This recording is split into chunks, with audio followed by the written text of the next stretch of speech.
Hey everyone, you're listening to the Active Turnkey Podcast, a podcast designed for hands-off, passive real estate rental investors.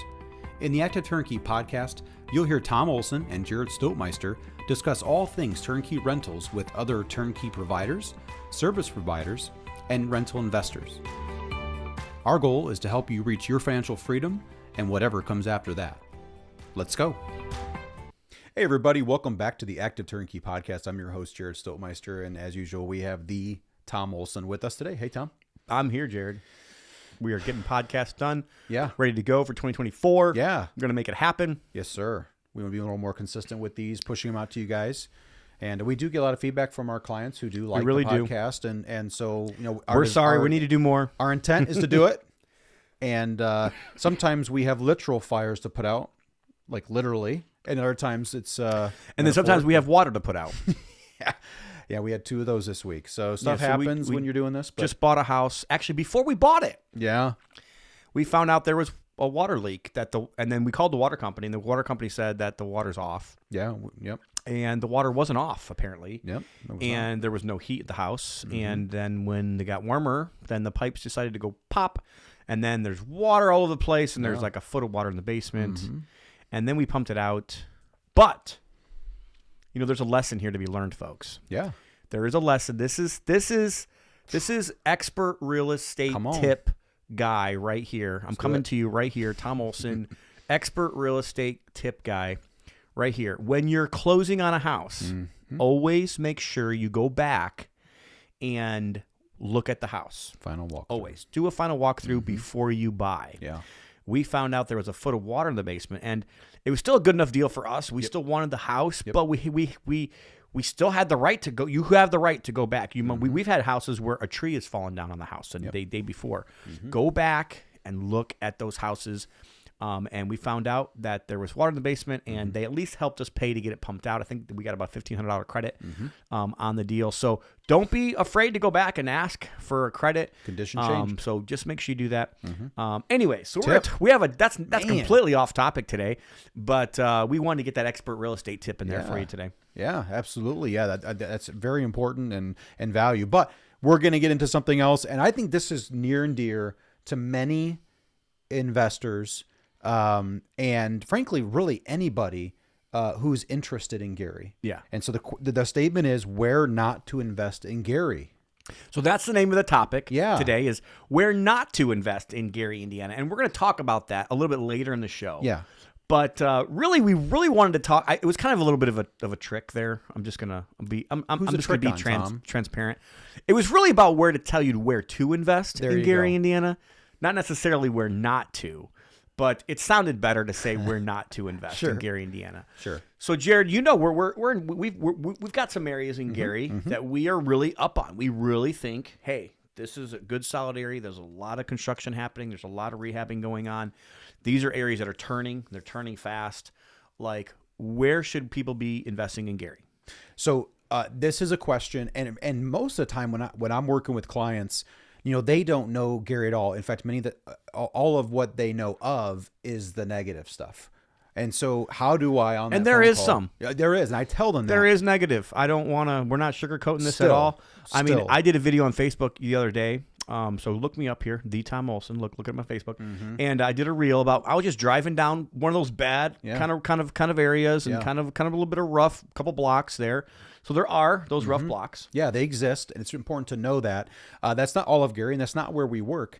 But usually, I tell people, hey, don't take my word for it. Come and see. We'll take you because those areas exist. That's real. There are what we would still label war zones, or they looks like a war zone. But we don't invest there. And so normally we tell people, hey, come and check it out. But today we're going to talk about some areas that we do invest in. And one I would say is right where our office is located.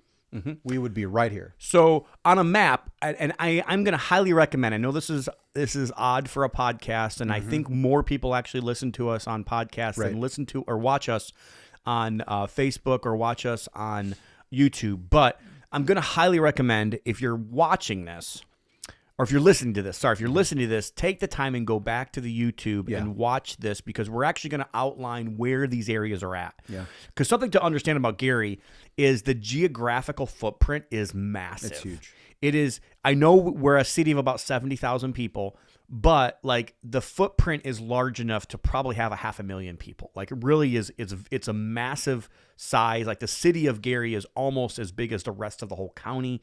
It's really big. And that's partly why there's so many different areas that we're going to talk about today. So the first area on the map. So if you're on the map right now, we're actually going to show the map so you can see it for yourself. So when you're looking at properties and maybe you're looking on Zillow, or you see a house for sale on auction or whatever, you can actually go back and say, hey, is this in one of these areas that they said not to buy in? Is this in one of those areas that, they said that they're buying in? So the first area Jared talked about is right here, and we would call this Calumet Township. So right on the map there, it is in the southwest corner of Gary. And honestly, some people still call it Griffith. Like the people that owned our building before we owned our building, they actually listed their address as Griffith. It's not really technically Griffith. It is technically Gary. And it is considered Calumet Township. So it's literally kind of unincorporated. We don't even have Gary police that come here. We actually have county police. We are not under Gary when it comes to city, building commission. It's really county. So we have to go all the way up to the county and pull permits for down here. We're also under city fire. County fire. Actually, they actually have their own fire department right here. But so it's kind of an unincorporated. If you don't know what unincorporated is, I think most people would know that. But look that up and kind of understand what unincorporated means. So we can do weird things like burn leaves right here. But I don't know. Like some people are kind of weird about that kind of stuff. And well, years ago, Cal Township had like a line. I wouldn't say down the middle of it, maybe down the middle of it, but it didn't matter where in Cal Township you were buying. So our office is west of Taft or 55. I guess that's true. There's a little bit of on other side of Taft. Well, when we were first here and we first started getting into Gary turnkeys, you did not want to buy east. There was such a dramatic difference in values and rents. And it was a difference of $300-$400 in rent. And the same for value was a difference of like $50,000. So if you were bidding on a house and because it's the same zip code, it's still considered Cal Township. So if you were buying east and you thought it was Cal Township and you're using comps west, well, that was trouble. Work, yeah. So it's probably still like that a little bit, but maybe not as much as it was. Yeah. But the one big, massive, drastic difference are the things we already talked about. But Calumet Township actually still has its own school district, and that really does. Obviously, if you got kids in school, that's a big deal. And the rest of Gary, this is the only place. The rest of Gary, your choices are either state-sponsored schools or schools that you have to get the voucher program to go to charter schools or private schools. Like the cities don't have their own school system for right now. I actually do think in the next 5-10 years that it'll come back to the city. There's a lot of fighting between the city and the state. I actually still kind of believe that the state did the right thing when they found out there was like $8 million in just 1 year of money missing. And I think it was tens and tens of millions of dollars over the years that had kind of gone missing. So when that kind of stuff happens, I totally understand why the state would want to come in and make sure that everybody's tax dollars is going to where it's supposed to be going to. And I'm actually on that side. I know it's probably an unpopular opinion for the citizens, but to be honest with you, like I really can't say that they didn't do the right thing. I know there's a lot of politics involved in that, and I don't really want to get into that on the show here. But at the end of the day, as a taxpayer, I would want to make sure that there's a good steward of that money. But so that is the one thing about Calumet Township. Also, it's unincorporated. Yep. It's really close to Griffith and Maryville, and it's obviously it is almost like its own little city, of part of Gary. So that would be the first first part. Now we would grade. So we grade these areas when we send out our deals to our investors, and we would say this is a B minus. Yep, most of it would probably be a B minus. It's possible. I think on the other side of where Jared was talking about might be more like C plus, B minus, depending on the block. But and there might be some B. There's definitely some nicer areas. There's some $300,000 or $400,000 houses in Calumet Township. But that's the first one. The second one, and I'm surprised Jared didn't say this one first, because it is probably the only part of Gary that I would say, hey, this is an A area. There is an A area in Gary, Indiana, and that would be considered Miller Beach. Now, do be careful. There is a difference between Miller Beach and Miller proper. And like even some people that call Miller Beach, it's really not Miller Beach. I really don't consider it Miller Beach until it's north of First Street. So you'll see a railroad track right here. There's a railroad track. And north of that, between that and the lake, that is what I would consider is Miller Beach. And that's what I would say is a neighborhood. Once you get past that, it might be in the B's. You know, you might have a B, B minus. And then the farther you get away, it goes into, C territory. And right after that is actually an area that we've been pretty up on. It's an area that I would say 5-6 years ago was a war zone. It really was a place that was uninvestable. You would feel pretty dangerous going there, but you don't today. You really don't. That whole market shifted very fast. They're doing a lot of work at the shoreline there. The police presence has been high there to make sure that stays away. And honestly, I don't think it's much of a war zone at all, if any. There might be a couple of little blocks still that have some trouble in that area, but it's really actually not bad at all in Etna. So that's kind of Etna's probably that third area. It's probably not the third highest on our list. To me, I feel like it starts with Miller Beach.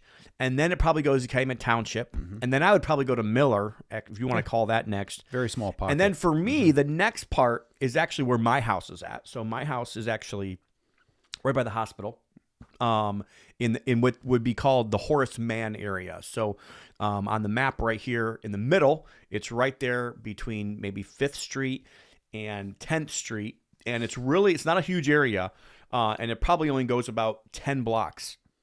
So probably from Buchanan to a little farther than Taft, and that's really kind of that whole part of Horace Mann. I know Horace Mann on the map may actually be a little bit larger than that. It may kind of go out a little farther than that, but the areas that I would say these houses are mostly between 160 and 220 as far as after repair. That today at the beginning of 2024, I think those prices are going to go way up here in the next 10 years.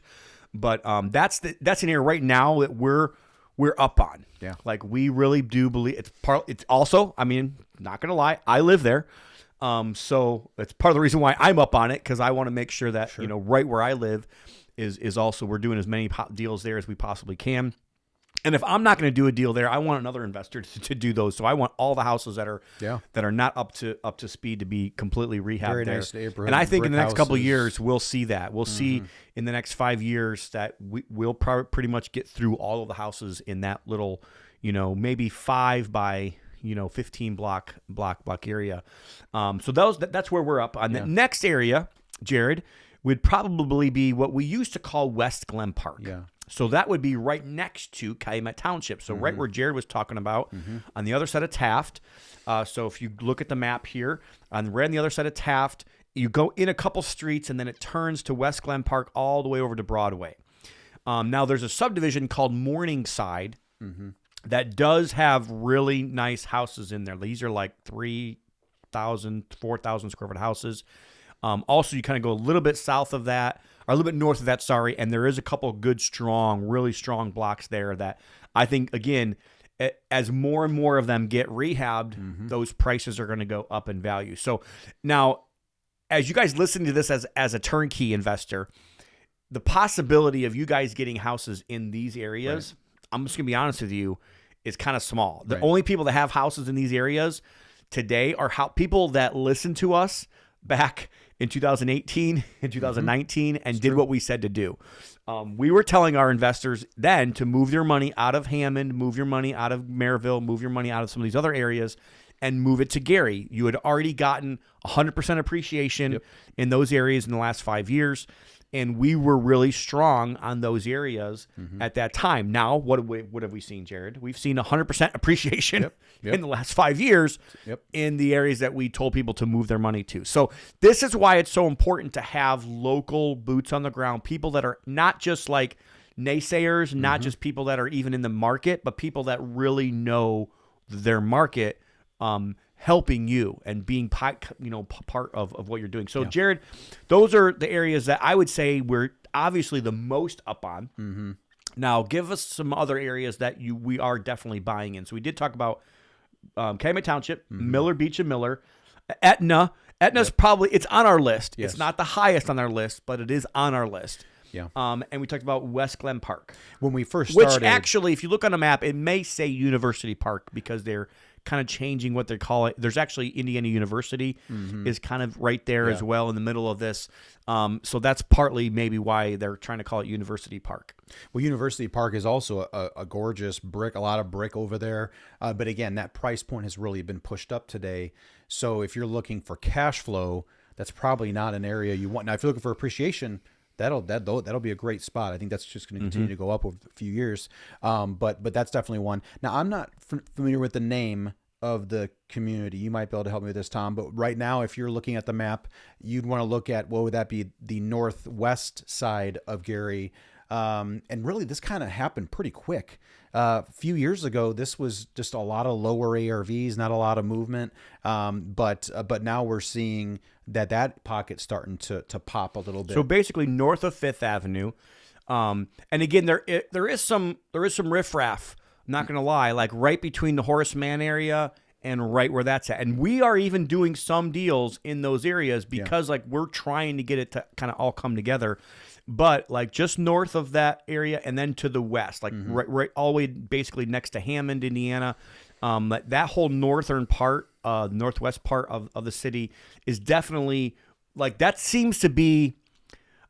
I don't know. I mean, we've seen the movement already happen, but it's kind of like one of those next areas that we're definitely targeting. Yeah. We're buying in, we're flipping in, we have got turnkeys in those areas, and those are areas that I would also definitely think and consider about investing in. I appreciate what you said about the riffraff, because when we first went into Gary, that was most of Gary. And so new investors really had to step in and see the vision for it. I mean, Etna was one of those areas. There was nobody was rehabbing and selling anything retail there. Nobody. We were a lot of parts of Gary. We were not the first in, but Etna, I would say we were as far as hitting retail, selling a rehab property to investors or to anybody, frankly.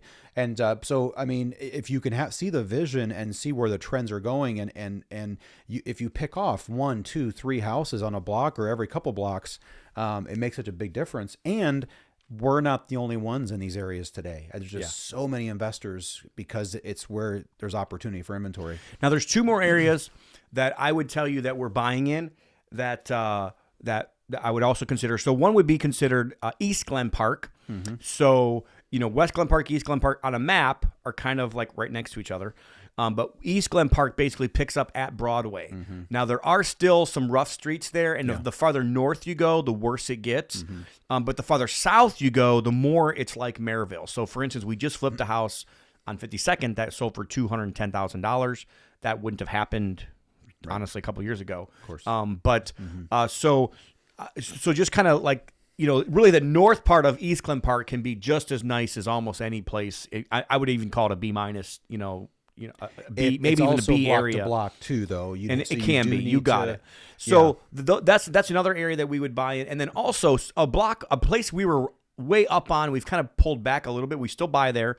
But Tolliston, there's an area right in the middle of the city. There's about a 10-15 block by 10-15 block area, and a lot of those houses were built by really good builders in the 50s and 60s, and like really high-end builders built those houses, so they're still really in really good shape.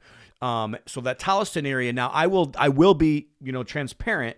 There is a hot spot on the north side of Tolliston when you get to and Tolliston I think goes all the way to 11th and 10th. We just don't. We don't buy anything. We really try to stay south of 12th, 13th. There is a new YMCA also right in that area right there, and there's some development going on right there. But we still like Tolliston as a whole. We actually haven't been able to get much in there because the prices kind of did go up, but then the prices didn't go up anymore. So the prices kind of had a pop, and they kind of stayed in that 120, 150 range, where some of the other places of Gary have gone past that, that 150 range. But we do like Tolliston too, but there is a little bit of a war zone-ish like 4 or 5 block area. And I do want to make sure that, right now, I'm not sure this is going to happen forever. We are seeing the state police is actually getting together with the Gary police a lot. They're doing a lot of raids, and it's really good. I actually like to hear it. Yep. So let's get into some areas then that we would not buy in. And really, there's only 3 that I want to bring out. Maybe, Jared, you can talk about some more. But one of those areas is what I just talked about, right there on that north end of Tolliston between like 11th and 5th. And I hate the fact that if you're living there yourself and you're watching this, that you see this. But I'll just be honest with you, it's a little bit of a rough area right there, and I get to hear the police scanners, and I know like how many times like they're being called and out to that area. So I just be careful about that area. The other area that I've been very down on that I'm starting to come back on, honestly, a little bit is right by, and I don't know what this is called as far as Gary is concerned, but if you look at a map, it's right at the corner of Broadway and Ridge Road. I'll be honest with you, in 2018, 2019, I think there was 19 murders, or maybe there's 31 murders or something like that in the whole city. For that year, which, some cities you may think that that's a lot, but honestly, it's really not when you look at, how big we have 75,000 people in our city compared to other cities, like the per capita doesn't even, hit the radar. But 19 of the murders were on that block, on that corner. Like 60% of the murders in that whole year were right on that one corner of Ridge and Broadway. So, but I do see a lot of rehabs happening over there. And I'm just going to be, so we actually even have one on Virginia a little farther down. It's not quite on this corner block, but I really do believe the couple blocks north and south of Ridge Road, all the way back really even to Grant, which kind of goes into West and East Glen Park, West Glen Park. It kind of goes into West Glen Park. So just know that, like, those, 4 or 5 blocks all the way till you get a little closer to Hobart. Like those 4 or 5 blocks right off a ridge. There might be a couple good blocks. There are. But I'm going to be honest with you, that's an area I'm very cautious. I'm very cautious on. I'm very cautious on that area. And then there's another area, the last area that I'll give, and maybe Jared knows some more areas himself personally, but I'm really not huge on north of the expressway, east of Broadway. That was where I was going to say. Yeah. And I know there's a little pocket right up by 5th Avenue that's actually gotten a lot of attention, and a lot of flippers have gone in there because it's right by the Railcat Stadium. So way up there, okay, fine. If you want to do something up there, I don't have a problem with that. It's obviously close to downtown. I think the closer you can get to downtown, the better of a chance you might have. Like if you're thinking about this long-term appreciation, sure. And you're thinking like, how does this work out for us if we're going to buy and we're going to be a long-term investor? I think the closer you can get to downtown and the closer you can get to those areas, that I really believe that if our new mayor, Eddie Milton's going to do anything, he's probably going to focus on the downtown area. Yeah. If that's going to happen, my bet is that the closer I can get to downtown, the better I'm going to be. So in that area, I think you're okay. But for the most part, it's a barren wasteland. There's not a lot there. Broadway, I think, is good. And I think eventually, Jared, I'm even thinking about, this is not something I'm even started planning on right now today, but I would love to see an investor come in and take down like 10 whole blocks. Yeah. I would love to see like a fenced in, gated community with like an HOA that would force like higher end for Gary, $300,000 houses in that area, and then them really start building up Broadway, because now you've got a base of 50, 60 houses that are $300,000 houses that people have to actually have a higher standard of living in order to make that. That's kind of like my vision for something. The other piece of my vision here that I'd love to kind of get involved with the real estate commission in is actually down by our house between 4th and 5th. I wouldn't buy there, just to be honest with you. I wouldn't probably buy there myself personally. But long term, there's so many vacant properties right there that it's possible I could see them taking down the whole area and building like some kind of cool downtown, some kind of cool place where you have shops and you've got pizza places and you've got and you can walk it, like it's an actual walkable downtown. I think that would be kind of cool. And those are some things. That's just my vision of Gary, Indiana.